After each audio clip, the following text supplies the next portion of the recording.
Friends, మనం ఇప్పుడు తెలంగాణ రాష్ట్రంలోని గద్వాల్ డిస్టిక్లో తుంగభద్ర నది పక్క అయితే వచ్చాం ఫ్రెండ్స్.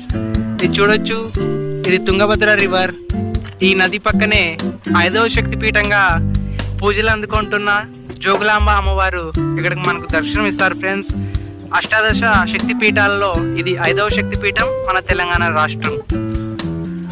పురాతన ఆలయాలు, ఎన్నో గోపురాలు, ఈ కట్టడాల వెనుక చారిత్రక విశేషాలు, వింతలు తెలుసుకున్న కొద్దీ తెలుసుకోవాలనిపించే ఎన్నో విశేష వింతలతో మనం ఈరోజు ఇక్కడికైతే వచ్చాం ఫ్రెండ్స్. ఒకసారి మీరు కూడా విజిట్ చేయండి. ఎన్నో శివాలయాలు ఉన్నాయి.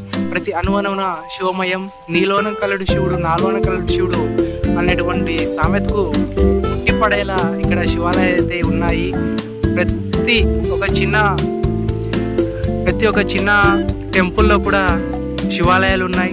దేశంలో ఉన్నటువంటి ప్రతి శివాలయం ఇక్కడ మనకు కనపడుతుంది. మనం చూడొచ్చు. శక్తిపీఠ, అష్టాదశ శక్తిపీఠంలో జోగులాంబ అమ్మవారు ఇక్కడ మనకు దర్శనమిస్తారు. పక్కనే తుంగభద్ర నది ఉంది. నదిలో స్నానం చేసి ఇక్కడ దర్శనం కోసం మనం అయితే వెళ్ళొచ్చు ఫ్రెండ్స్. ఇక్కడ డైలీ ఒక 10,000 మంది టూరిస్టులు వస్తుంటారు, భక్తులు వస్తుంటారు ఫ్రెండ్స్. మనం చూడొచ్చు. ఇప్పుడు వాటర్ తక్కువ ఉన్నాయి ఫ్రెండ్స్, లేదంటే బోటింగ్ కూడా చేసేవాళ్ళం. ఓకే ఫ్రెండ్స్, ఒకసారి ఎప్పుడైనా టైం దొరికితే 1 డేలో కూడా ట్రిప్ వేయచ్చు ఫ్రెండ్స్, నో ప్రాబ్లం. ఒకసారి విజిట్ చేయండి. For supporting for me, thank you friends. Okay, bye.